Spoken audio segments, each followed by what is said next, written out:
Ya se encuentra con nosotros en estudio el economista Carlos Argüello, con quien vamos a referirnos a la situación económica del país y cuáles son las perspectivas a futuro en este 2020. Economista, muy buenos días, bienvenido, gracias por acompañarnos.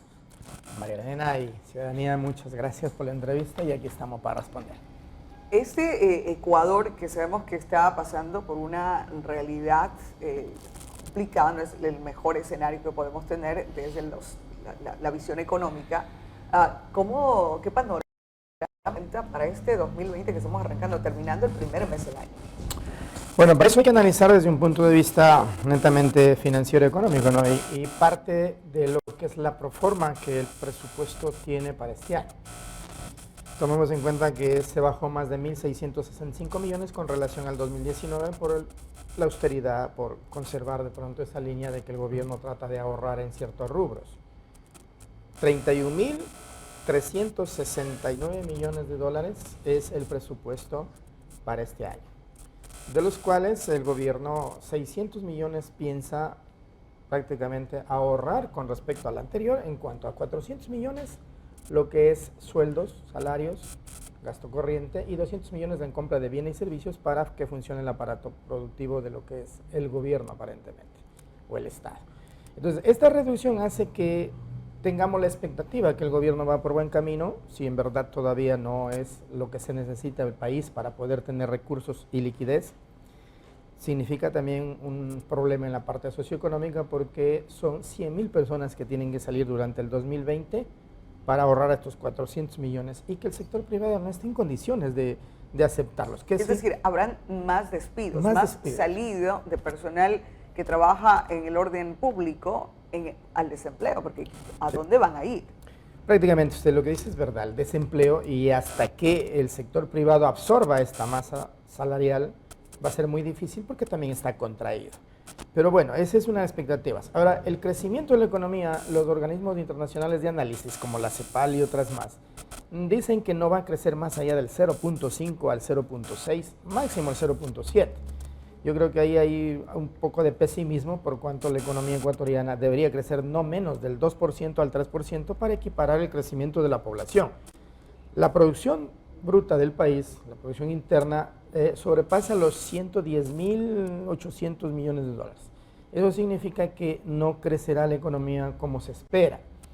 Grave la situación, más todavía que hoy se está complicando con el problema que sucede en China. Nosotros le vendemos a China gran cantidad de productos, especialmente el camarón. Y ahí es donde hay complicaciones porque el 54% se va a ese mercado, o sea, ese sector puede verse afectado.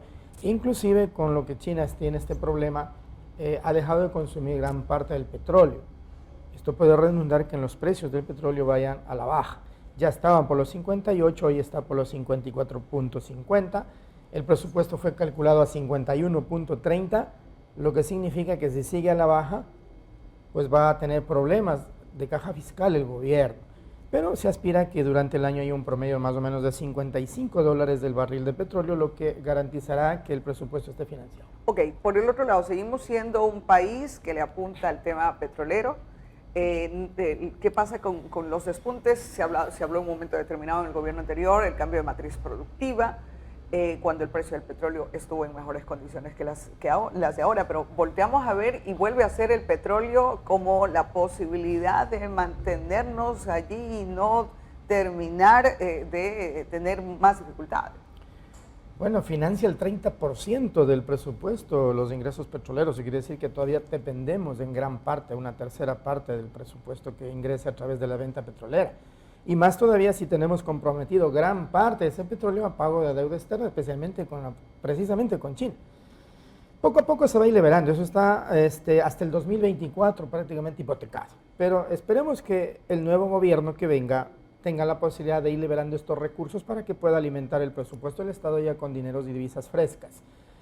Mire, la inflación está calculada para este año 2020 al 0.87. Por suerte la tenemos controlada. ¿Por qué? Porque vivimos en un sistema dolarizado.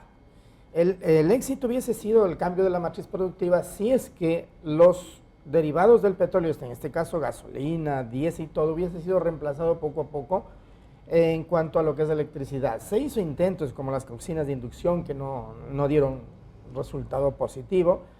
Se piensa de pronto traer buses eléctricos aquí a 2, 3, 4, 5 años para reemplazar el parque automotor que consume gran cantidad de diésel, pero el problema está en que ya se lanzó esta propuesta de eliminar los subsidios y miren que terminó. El país, en vez de recuperar dineros, porque iba a recuperar 1.500 millones, perdimos en los peores de los casos 1.600 millones y cuando se hace el cálculo exacto es más de 2.400 millones en los 11 días de paro de octubre. Entonces, otro paro yo creo que el Ecuador no aguanta. Más todavía si hoy estamos en un año electoral, lo que usted decía, tras cámaras, que estamos en año electoral y debemos ser optimistas, ¿sí? Nosotros los ecuatorianos debemos tener otra actitud, esa es la palabra, otra actitud, cambiar al interior de nosotros para poder exteriorizar nuestro afán de ser ecuatorianos solidarios con el resto. Ok, ahora, se viene un tema político y a veces no miramos más allá, sino que queremos quien nos promete mucho y no tenemos, o a veces queremos negarnos a la realidad que bajo las condiciones que tiene el país es difícil que muchas promesas de campaña se puedan cumplir. ¿No será que en ese vaivén del tema político se termina ofreciendo y los ecuatorianos volvemos a elegir en base a las esperanzas que un político nos pueda dar a través de un buen discurso y no en base a realidades que tiene nuestro país en el ámbito económico? Realidades, he dicho, esa es una palabra clave. La realidad es que este gobierno algo está haciendo en función de reducir la gran masa salarial en el sector. Al menos en el mundo han dicho que las medidas que está tomando son las correctas. Sí, es complicado el tema, pero es lo que se tiene que hacer para mejorar. Por supuesto. Mire que esta semana el gobierno lanza al mercado económico 1.350 millones para reactivar la construcción. Eso es darle la oportunidad al sector constructor que más o menos emplea del 10 al 15% de mano de obra o genera empleo. Con esta inyección puede subir incluso al 25% entre empleos directos e indirectos. Cuando usted activa la construcción, todo el país sale beneficiado porque encadena una gran cantidad de sectores productivos. Y estos 1.350 millones es obvio que va también a ayudar a las familias a tener dignidad porque le están ofreciendo un crédito para una casa de $70,000 con un ingreso de $2,000 y pago de $250 a $400 dependiendo la capacidad de pago. Esta inyección de dinero de 1.300 que es dado por el Banco Interamericano de Desarrollo a largo plazo va a ser bueno a la economía porque ingresa dinero fresco y las familias van a tener la oportunidad de tener su casa propia. Los constructores de construir obviamente y emplear mano de obra calificada y no calificada. ¿Qué necesita la contraparte? Que los municipios favorezcan con el terreno. Terrenos de pronto que puedes tener, pongamos el caso de Santo Domingo, hay terrenos del municipio que pueden ser utilizados para planes de vivienda. En el caso nuestro sería planes de vivienda sociales. Inclusive hay casas de $23,000 a $40,000 que van a recibir un bono de $6,000. Esa parte de inyección a la economía puede hacerle bien este año y el próximo. Estamos en un año electoral, las decisiones que deben tomarse están por camino correcto. Perfecto, reducción del Estado. ¿Qué más se tiene que tomar? Refinanciar la deuda. ¿Qué más tiene que hacerse? Apoyar al sector privado, en este caso la construcción en buena hora. Pero otro sector que está quedado, el sector agrícola, que está quebrado prácticamente, pero a través del Banco de Fomento, Banecuador, que se llama ahora, instituciones como la Corporación Financiera Nacional, que puede tranquilamente dotar de recursos y tecnología para que el campo recupere su capacidad de producción. Ahora, vamos viendo luces en el ámbito de la reducción del gasto, como usted bien lo señala, vamos viendo luces en la reactivación económica a través del tema de la construcción, que hay alta demanda. En Santo Domingo se dice que se necesita cerca de 15,000 viviendas, por ejemplo. Entonces, hay la demanda, si usted abarata costos, permite accesibilidad y eso genera el dinamismo de la economía porque genera empleo, los empresarios ponen su recurso, saben que no es una dádiva, no es un regalo, la gente quiere pagar, lo que quiere es de cómodas cuotas para, en vez de un arriendo, ahora voy a pagar mi casa que en un momento será mía. Pero en el ámbito agroproductivo nosotros vemos todo lo contrario, un banco que fue un banco de fomento de la producción a un Banecuador que ahora desde el gobierno nacional le dicen el banco del pueblo y el banco para todo. Es decir, ya no se vuelve un banco, una banca exclusiva para el sector agroproductivo y en desventaja en muchos de los productos financieros en donde el campesino tiene que tener para un crédito de $10,000 un garante, mientras un comerciante con un documento oficial del director de mercados del municipio local no le piden garante. Es decir, no está tomándose en serio el sector agroproductivo en este gobierno. El problema es que el gobierno, el modelo de gestión que le ha dado a Ecuador, lo ha hecho diverso. Y el crédito de consumo es el que predomina. O sea, el crédito de consumo es lo que usted dice, para el comerciante, para poder tener su mercadería, todo, pero no está dirigido en lo que nació verdaderamente el Banco de Fomento, que es apoyar al agro, al agricultor, al ganadero, especialmente a los pequeños agricultores, a los pequeños ganaderos.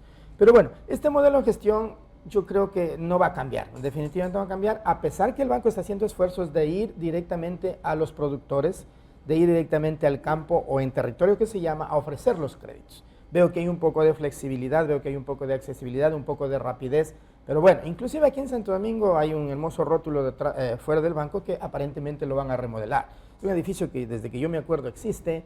70 años tiene ese edificio. 70 años, imagínense, le asignan de 900 a 1 millón. Yo pienso que hubiera sido mejor tumbar ese edificio y hacerlo nuevo a poder recuperar redes eléctricas, redes telefónicas y un sinnúmero de cosas que necesita la banca actual, la banca moderna. Pero de todas formas, mire, esas equivocaciones. Pero el problema es que no hay quien reclame en Santo Domingo. Yo supongo que debe ser el alcalde, el prefecto, el gobernador, decirle claro de que Santo Domingo necesita una nueva construcción, no una reconstrucción, porque es más costoso reconstruir. Esos modelos de gestión yo creo que deben ser supervisados por alguien, por lo menos en la provincia debe reclamar, alzar la voz de protesta. En cuanto a la economía ya en sí, este gobierno se las va a jugar todo por el todo. Dentro de la Proforma ubica un valor de ahorro aparentemente de 600 millones de eliminación de subsidios de combustibles. ¿Cómo lo va a hacer? Todavía no lo sabemos. El decreto 883 quedó abajo y ya sabemos las consecuencias. Entonces, yo sí creo que el gobierno está estudiando la forma de focalizar el subsidio sin afectar a las grandes masas y tener esa cantidad de recursos, porque el país necesita recursos. La necesidad de endeudamiento es de 6.665 millones de dólares.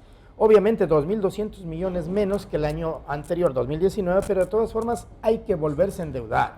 Los organismos internacionales, mientras no cumpla con los planes que puso el Fondo Monetario, no van a desembolsar esos 10.200 millones que prometieron. Entonces, el panorama no es tan bueno, pero aquí vamos, a los ecuatorianos hacemos un llamado. Cambiemos nuestra actitud, pongámosle fe, pongámosle optimismo este año 2020. Mire, el nombre, hasta el número es elegante, 2020, 20 sobre 20. Saquemos 20 en aprovechamiento, saquemos 20 en todo lo que significa que el país salga adelante y se desarrolle. No podemos estar siendo pesimistas siempre y echándole la culpa a gobiernos anteriores. Este gobierno ya lleva 3 años, le falta un año para terminar y esperemos que deje sentadas las bases para que el gobierno que venga, de izquierda o derecha, no importa, trate de reactivar la economía. Economista, queremos agradecerles esta mañana por habernos acompañado. Muchas gracias, Mariana. Hablando de economía, y será uno de los temas que los ecuatorianos tenemos que poner sobre la mesa, estar bien informados para poder elegir bien. Ya se viene la temporada y el calendario de elecciones.